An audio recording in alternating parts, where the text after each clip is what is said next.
So Omega has just launched a new Speedmaster, and it is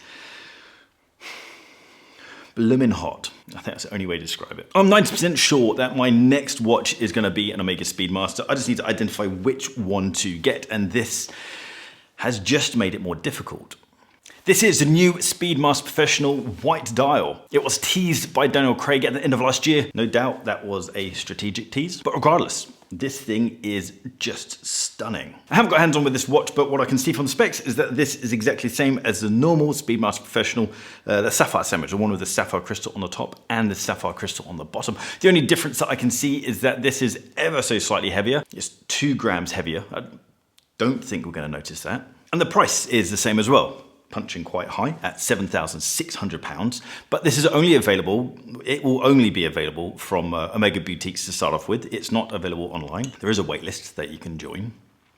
No comment on that. The movement is the same as the current version as with the rest of the specs, but I feel like that's something to point out. Although the movement isn't new with this watch, it is a pretty decent upgrade to the previous Speedmasters. This is the caliber 3871. The upgrades are the fact it has the coaxial escapement, a silicon hairspring, and it's now accurate from 0 to 5 seconds a day.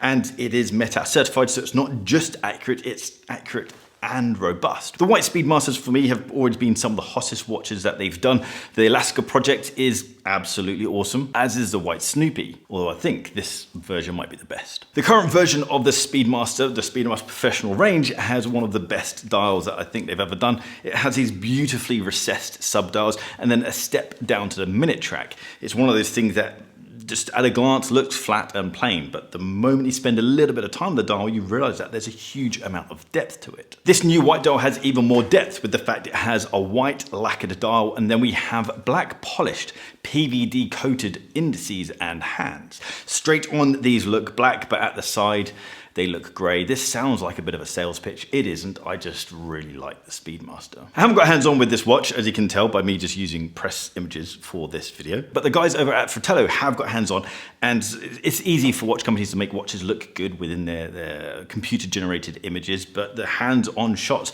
that Morgan has shot, Morgan's a fantastic watch photographer. Go check him out on Instagram.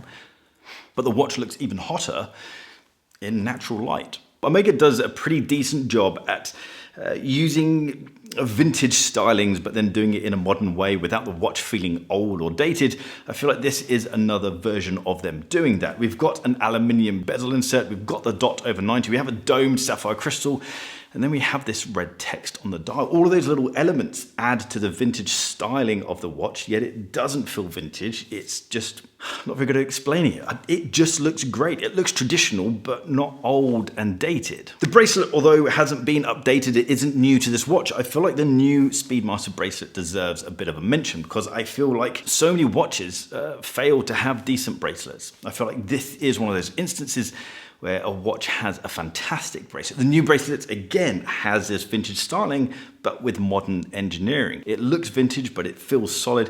It has a nice taper to it and a bracelet extension in the clasp. I don't have a relationship with Omega, and that's why I haven't got hands-on with this watch. It seems like Fratello are the only ones who've got hands-on with the watch. I do feel like this is one of the opportunities for me to say, hey, can I borrow that watch? My problem is I don't like rejection, so maybe I should just pull my finger out and just actually buy a Speedmaster. What do you guys think of this new watch? Is it a hit or miss for you? Let me know in the comments down below. If you like this video, hit the thumbs up button. If you like the style of this video, then hit the subscribe button down there and that little bell icon so you get notifications when I drop a new video. And there'll be lots of videos coming very soon. I think that's it. I'll see you soon. Take care.